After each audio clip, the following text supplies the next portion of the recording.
Mesdames, Messieurs, bonsoir et merci de suivre le 20h de la télévision du Burkina.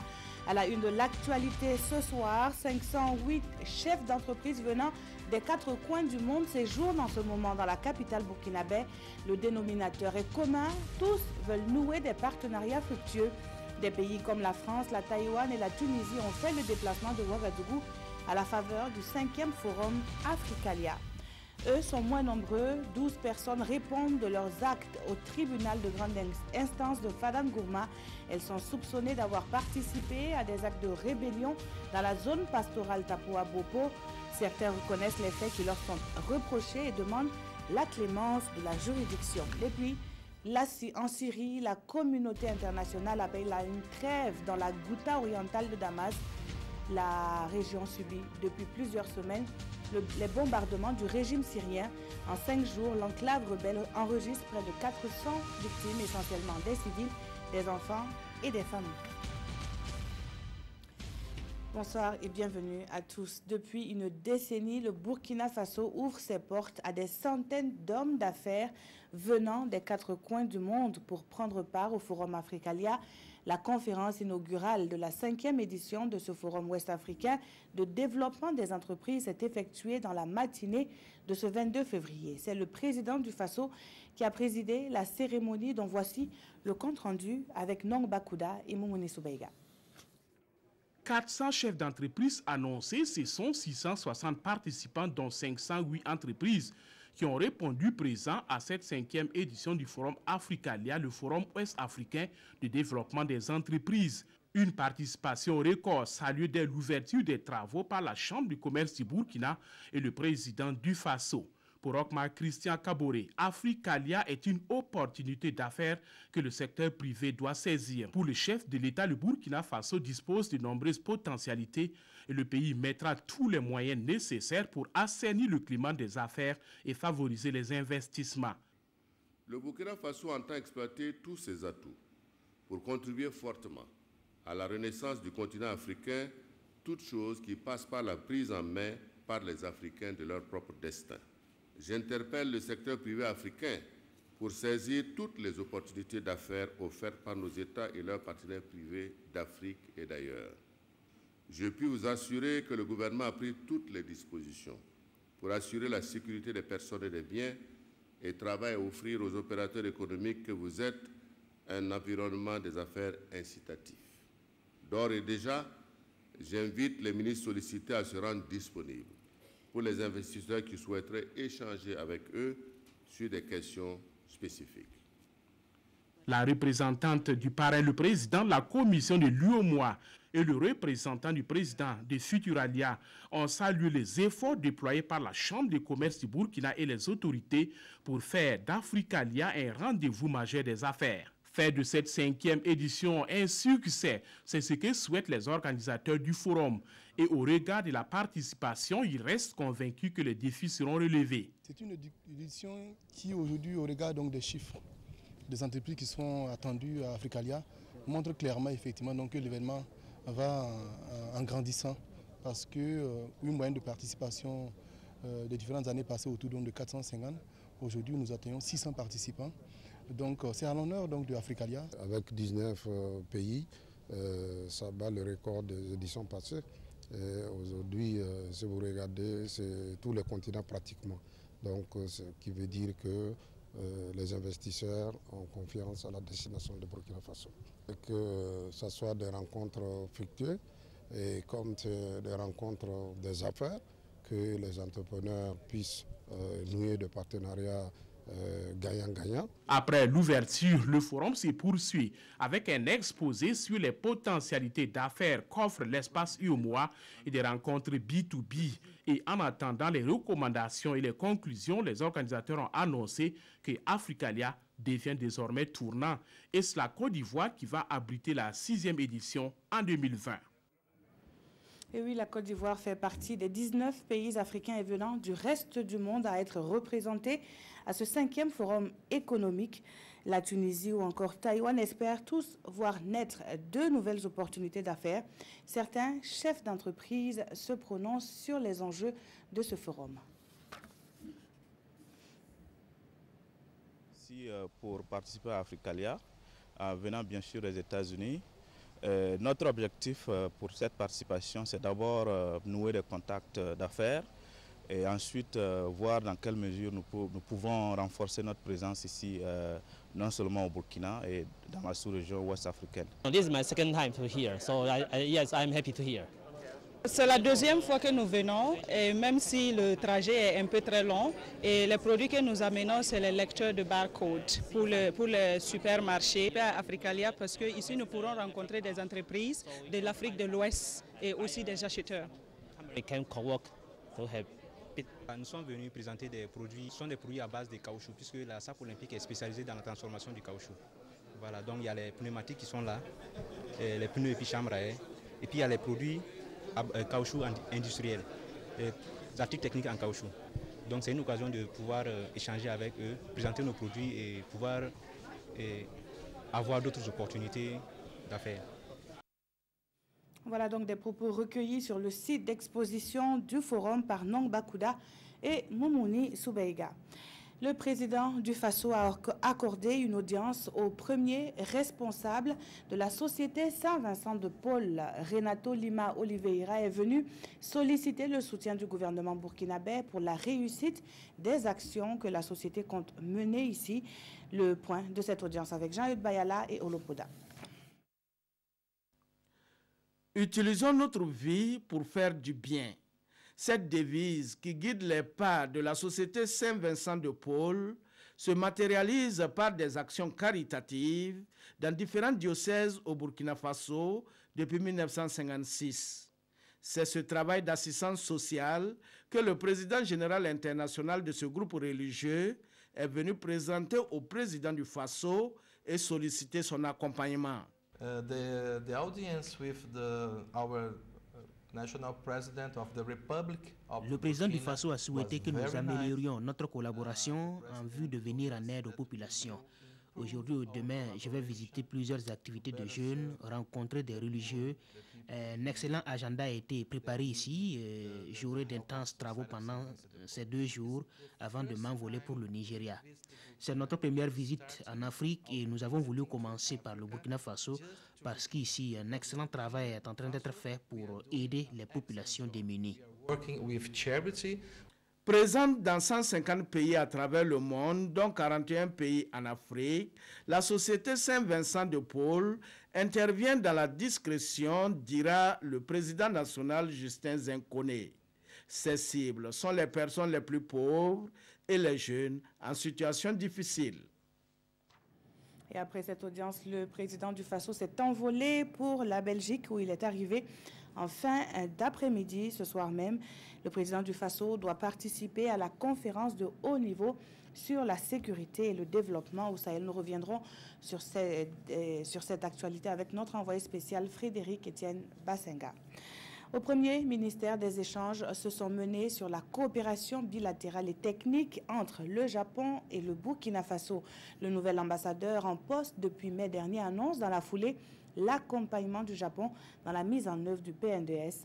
Le point avec Amado Ilboudo et Nathalie Sawadogo. La coopération Burkina Faso-Japon se porte bien. Foi de l'ambassadeur du Japon est venu échanger avec le Premier ministre Paul Kabatieba. Une coopération portant sur plusieurs axes, dont la réalisation d'infrastructures routières. Très bientôt, nous allons réaliser encore 3 projets et en passant par la signature de la construction des routes de Gungen-Fadangulma, Fadangulma, et deuxièmement livraison du riz japonais pour les peuples vulnérables. Et finalement, nous allons bientôt la décision d'octroyer et de coopérer dans le domaine de la sécurité dans la région du nord du Sahel. Pour l'ambassadeur japonais, l'appui de son gouvernement s'inscrit en droite ligne avec le PNDS, le Plan national de développement économique et social. Des enseignants-chercheurs d'Afrique, d'Asie et d'Occident posent la réflexion sur la bonne gouvernance. Ils sont présents à Ouagadougou à la faveur de la 3e édition d'un colloque international organisé par l'Université Aube Nouvelle. On en sait plus avec Césaire Carfo et Estelle Judith Sogba. Les formes de gouvernance des organisations en Afrique, applications pratiques et création de valeur, c'est la thématique de ce 3e colloque international. Un colloque qui réunit 3 jours durant dans la capitale burkinabé des enseignants-chercheurs des universités d'Afrique, d'Europe, d'Asie et des étudiants. C'est un espace ouvert à ces sommités du monde universitaire de débattre des enjeux liés à la gouvernance. L'objectif, c'est vraiment que ces experts venus de partout puissent accompagner avec des réflexions pour que ces problèmes puissent quand même interpeller tout le monde à tout niveau. Et surtout les étudiants, parce que c'est eux qui vont plus tard prendre la relève, parlant de la gouvernance, les futurs leaders, les plus responsables, c'est bien eux. Et donc nous pensons que c'est une contribution scientifique appréciable. Des échanges à travers des tables rondes, des panels mixtes académiciens et praticiens et des communications permettront à ces experts de faire l'état des lieux sur la marche vers l'instauration de bonnes pratiques de gouvernance. Et le ministre Al-Kassoum Maïga de poursuivre que ce colloque est une belle opportunité à saisir par les étudiants pour tirer profit de ces enseignants. Donc je voudrais que les étudiants qui sont là, qui ne soient pas dans un complexe, mais de se dire qu'ils ont une occasion unique pour titiller les enseignants, mais en restant courtois et polis, mais pour pouvoir prendre le maximum de ces enseignants-là. Au cours de cette cérémonie, certains enseignants-chercheurs ont reçu des attestations de reconnaissance pour leur engagement à la construction d'une recherche scientifique dynamique et performante de l'Université Aube Nouvelle. Et comment avancent les chantiers d'infrastructures éducatives? À la question, le ministre en charge de l'Éducation nationale se veut rassurant. En tournée dans le Kadiogo, Stanislas Ouaro compte réceptionner de nouveaux CEG dès le mois de septembre prochain. Carnet de route avec Roger Kam et Tanga Kafando. Le ministre de l'Éducation nationale et de l'alphabétisation sur les chantiers de son département. Nous sommes à l'école primaire publique de Tampouy-E, à l'arrondissement 3 de Ouagadougou, où se construisent des infrastructures complémentaires pour l'érection de CG dans le cadre du continuum, tout comme ici à l'école de Kalgondé. Les 2 chantiers que nous avons visités montrent donc des visages différents. Donc, au niveau de Tampouy, donc, le CG, le taux d'exécution est légèrement au-dessus de ce qui était fixé, ce qui est intéressant. Mais pour ce chantier, donc, le taux d'exécution est légèrement en deçà de ce qui avait été fixé. Mais nous avons échangé avec l'entreprise qui nous a expliqué les raisons liées à des remontées capillaires. Mais ils nous ont rassurés du fait que la nouvelle programmation, qu'ils appellent donc leur diagramme de Gantt, a été élaborée pour pouvoir tenir les délais. Ces chantiers s'exécutent dans le cadre du projet de construction d'infrastructures éducatives financé à plus de 21 milliards de francs CFA par le Japon à travers la JICA, l'Agence japonaise de développement. Ce dont devrait permettre à la fin, au 31 décembre 2020, donc, au Burkina Faso de bénéficier donc, de la construction et de l'équipement d'une école nationale des enseignants du primaire à Kaya et de 61 infrastructures éducatives, 61 CG si vous voulez. Joignant l'utile à l'agréable, Stanislas Ouaro a au passage échangé avec les animateurs de ces écoles, un geste d'encouragement pour élèves comme pour enseignants. D'un chantier à un autre, rendons-nous à présent à Dédougou, à la suite cette fois du ministre de la Santé. En tournée dans la boucle du Mouhoun, le professeur Nicolas Méda est satisfait de l'état d'avancement du nouvel hôpital de Dédougou. Yves Ramba et Yacoub Agoro nous en disent plus.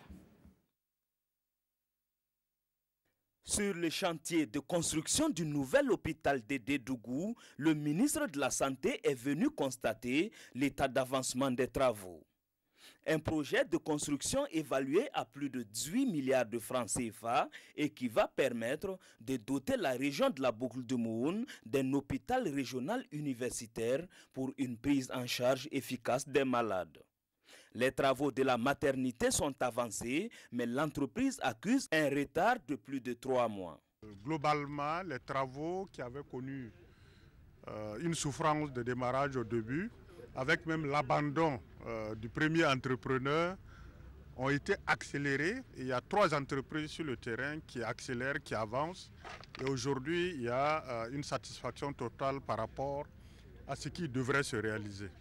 Globalement, à cause de différentes difficultés de relocalisation de ceux qui habitaient sur le site, il y a un retard d'environ 3 mois et demi qu'il faut savoir gérer.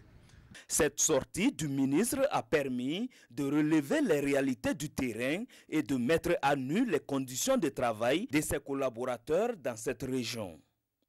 Les locaux du centre hospitalier régional et l'école de santé Sainte-Edwige sont entre autres les infrastructures visitées. À toutes les étapes, les problèmes d'accessibilité aux soins adéquats, des ressources humaines, de matériel et de logistique sont évoqués. Pour trouver des réponses à ces difficultés, le ministre avec l'ensemble des forces vives de la région échange ici afin de dégager quelques pistes de solutions. On en vient à cet autre titre de l'actualité, la tenue du procès des 12 prévenus liés à la manifestation contre les activités de la zone sylvopastorale Tapoa-Bopo. Nous sommes dans l'est du Burkina et en plus des voies de fait sur des agents publics, il leur est reproché d'avoir empêché les forces de l'ordre de procéder à des arrestations. Certains, nous disent Aimé Douamba et Mahamadi Ouedraogo, ont reconnu les faits qui leur sont reprochés. 12 présumés frondeurs de la zone sylvopastorale Tapoa-Bopo face au juge du tribunal de grande instance de Fadangourma pendant 16 heures d'horloge. Ils sont poursuivis pour rébellion et destruction volontaire de biens mobiliers et immobiliers, coups et blessures volontaires, menaces ou voies de fait sur des représentants de l'autorité publique dans l'exercice de leurs fonctions. Devant les juges, certains des prévenus reconnaissent les faits, mais d'autres par contre plaident non coupables. Après quelques témoignages, la partie civile retire sa plainte. Mais cela n'empêche pas la poursuite de l'audience. Le procureur, dans ses observations, précise que les accusés étaient conscients de l'acte qu'ils posaient. Par conséquent, Maître Kafando requiert 36 mois d'emprisonnement avec sursis et une amende de 500 000 francs CFA contre 10 prévenus. En droit pénal, ce n'est pas parce que la victime a mis fin à sa plainte que le procureur va mettre fin à sa poursuite. Ça n'empêche pas à ce que l'audience continue et connaisse un aboutissement. Ce procès pourra peut-être contribuer à diminuer les actes incivistes. Les accusés ont à leur côté Maître Prosper Farama. Ce dernier donne sa lecture du déroulement du procès. Ce que nous avons retenu après 15 heures de procès, c'est le fait suivant. C'est que, contrairement à ce que le parquet a qualifié d'acte d'incivisme, pour nous, c'est un acte de réaction de survie de ces pauvres populations. Et à mon sens, j'estimais qu'il n'y avait aucune infraction à part contre l'un d'entre eux qui pouvait être retenu à leur encontre. Le tribunal, pour sa part, a mis le dossier en délibéré pour le 28 février 2018, date à laquelle il rendra sa décision. Ce procès est très attendu et les sorties médiatiques se poursuivent. Cette fois, c'est au tour de la coordination pour une justice équitable pour tous qui se prononcent sur le procès du putsch manqué. Les responsables de cette coordination espèrent que tous les témoins cités pourront livrer leur version des faits. Ils étaient face à la presse ce matin à Ouagadougou, le compte-rendu avec Issa Kafando et Aboubakar Sayon. Un procès juste avec la présence effective de tous les témoins cités par le général Gilbert Diendéré et un procès qui fait éclater toute la lumière sur le coup d'État manqué de septembre 2015. Voici ce que réclame la coordination pour une justice équitable pour tous dans le dossier du putsch. Pour les conférenciers, le procès du 27 février se présente comme une occasion d'aller à la réconciliation nationale, mais est en passe d'être saboté par des forces occultes. En effet, il nous revient que des groupes de jeunes par arrondissement à travers la ville de Ouagadougou sont en train de s'organiser autour des individus mal intentionnés au fin de les instrumentaliser dans le cadre de ce putsch. Ces jeunes auraient pour mission d'aller occuper les premiers rangs de la salle d'audience pour huer les détenus. Si cela est vrai, nous invitons les initiateurs de ce projet à l'abandonner. Selon le porte-parole de la coordination, l'objectif de ces manœuvres est double: faire reporter le procès et obtenir par la suite un procès à huis clos. La coordination, initiatrice de la marche meeting de novembre 2017 à Yako pour demander justice pour Gilbert Diendéré, dit pourtant ne pas être à la solde du général. Elle souhaite que le procès soit retransmis en direct et lance un appel pour que des dispositions soient prises par les autorités compétentes pour garantir la sérénité et la sécurité du jugement. Zoom à présent sur un partenariat naissant entre l'AMBF et l'ANCI. Si le premier acronyme vous est plus familier, le second renvoie à l'Association nationale des communes d'Italie. Deux structures sœurs donc qui prônent le partage d'idées pour la valorisation des produits locaux. L'Association des municipalités du Burkina va surtout s'inspirer de l'expérience italienne pour améliorer les conditions de vie des populations locales. Gérard Sommet et Mounira Kiri. Développement local, c'est le sujet qui réunit les membres de l'Association des municipalités du Burkina et les représentants de l'Association nationale des communes d'Italie. Une session qui marque le début du partenariat entre les deux fêtières. La coopération va toucher plusieurs secteurs d'activité, mais d'ores et déjà, c'est la valorisation de la production locale, la gestion des cantines scolaires, mais aussi l'organisation des marchés et yards qui sont à l'ordre du jour de cette rencontre. C'est de renforcer le rôle des municipalités. Comme nous sommes engagés en Italie pour cela, nous allons faire cette action ici avec la collaboration des maires de l'association, parce que nous croyons que par les succès pour le renforcement de la décentralisation passe une opportunité importante de démocratie, de liberté, d'amélioration de la vie dans les communautés. Cette session est la première d'une série d'activités. Les premiers responsables d'au moins 25 communes du Burkina vont renforcer leurs capacités afin d'exercer pleinement leur mission de promotion du développement local. Nous allons échanger avec une vingtaine de municipalités du Burkina sur l'expérience que nos amis de l'Italie ont et également voir ensemble quelles perspectives avoir en termes relationnels plus constructif entre nos deux fêtières. Le partenariat entre l'AMBF et l'ANCI vise également à faciliter la vente des produits locaux de part et d'autre, à disponibiliser des aliments frais et à améliorer la résilience des populations face aux effets des changements climatiques. Marie Toé est une jeune réalisatrice sensible aux mots qui touchent la frange jeune de la population burkinabé.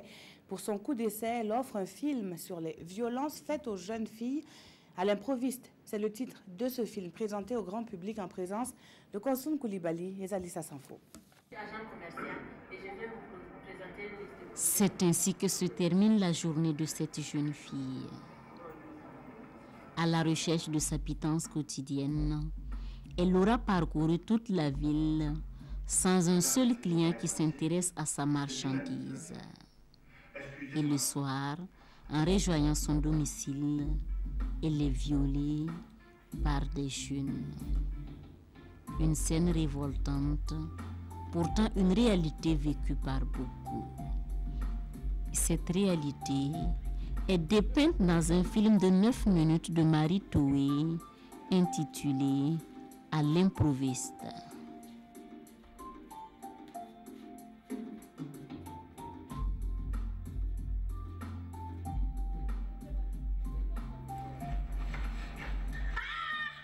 À l'improviste interpelle le gouvernement et en particulier le ministère en charge de la femme à rechercher des mesures idoines pour contrecarrer les violences faites aux femmes. Ce film particulièrement, je l'ai écrit relativement aux violences faites aux femmes, surtout aux jeunes filles. On voit souvent, il y a des jeunes filles qui se promènent avec les assiettes, qui vendent les fruits et consorts. La plupart des cas, elles sont innocentes, ignorantes, elles ne sont au courant de rien. N'importe qui peut les appeler. S'il veut l'abuser, il va dire, viens dans ma maison, amène ça dedans. Comme elle veut l'argent, elle va entrer. À l'improviste est le tout premier film de Marie Toé. Elle entend ainsi éveiller les consciences des populations d'ici et d'ailleurs face au fléau qui mine la jeunesse.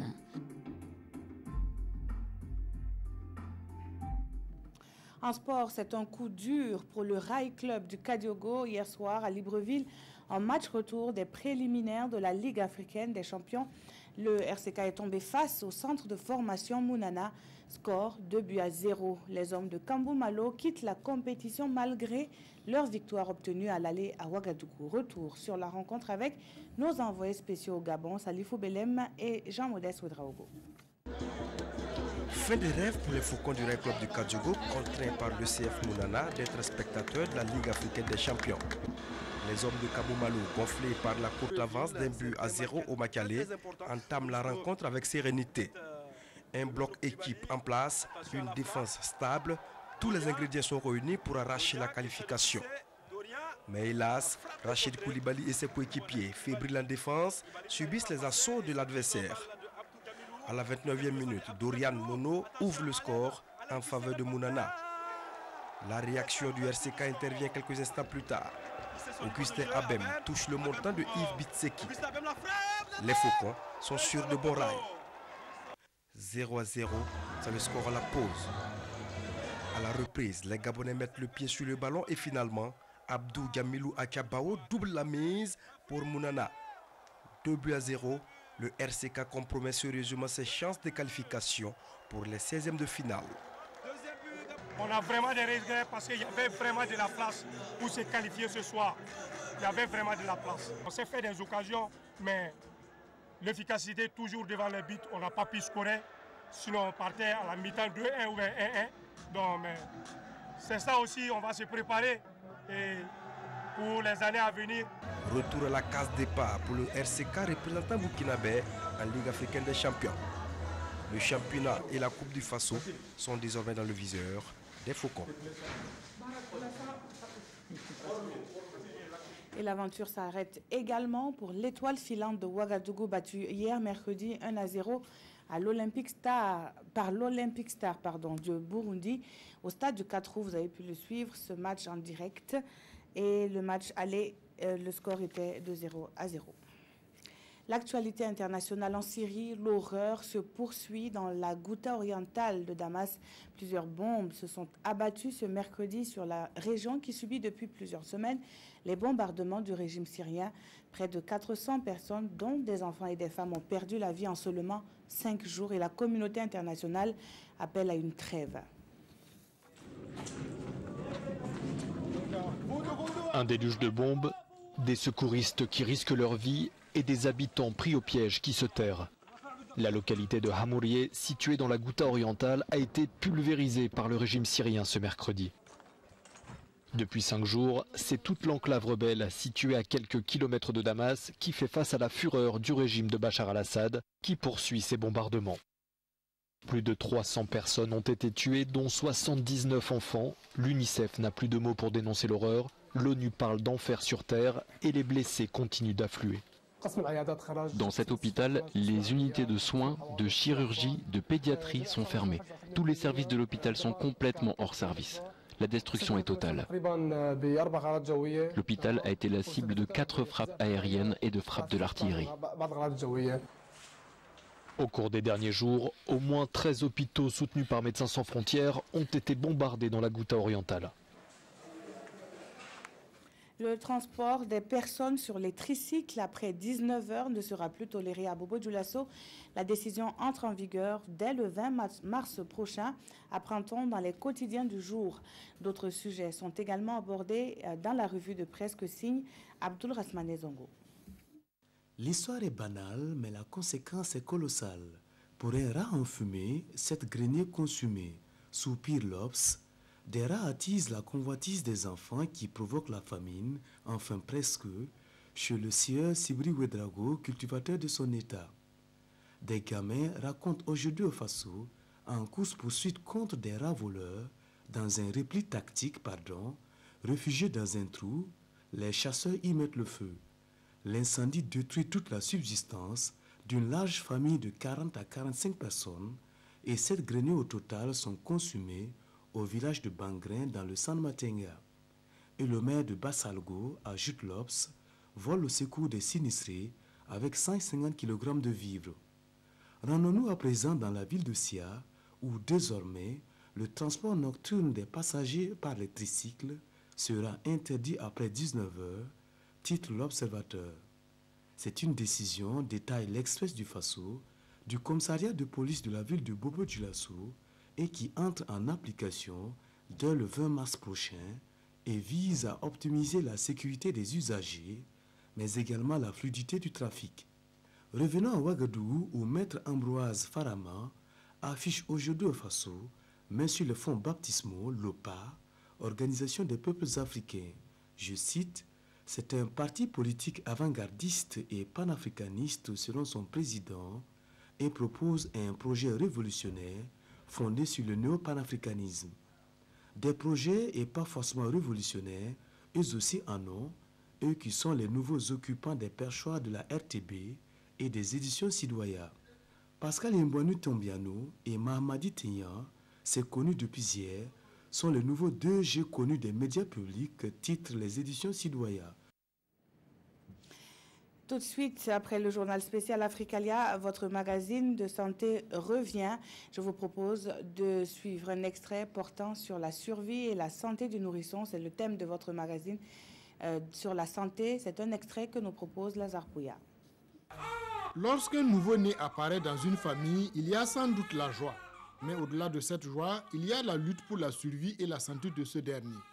Nous sommes ici au centre hospitalier Université pédiatrique Charles de Gaulle, une structure de référence. En 2017, il y a eu 1214 admissions de nouveau-nés au niveau de l'hôpital pédiatrique. Donc il faut dire que parmi ces nouveau-nés reçus, c'est près de la moitié, environ 616 qui ont été transférés dans l'unité d'hospitalisation des néonates. Notre équipe est allée tomber sur une situation de lutte pour la survie d'un nouveau-né en difficulté respiratoire.